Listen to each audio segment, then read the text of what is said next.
आसतु जानिबा तीन ठाकुर को कौन कौन सुनावेश सज्जित होता है। श्री जगन्नाथंकर किरट, श्रीपयर, श्रीभुज, स्वर्ण चक्र और रौप्य चक्र,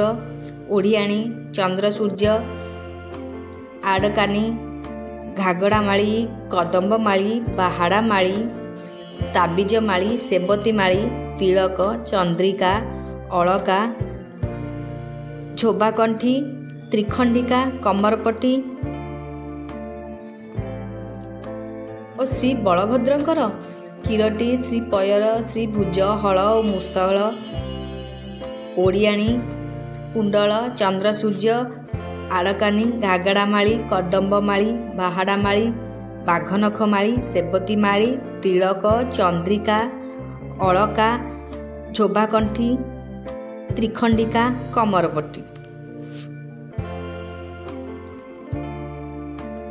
और देवी सुभद्रा को किरटी, ओढ़ियाणी, कान,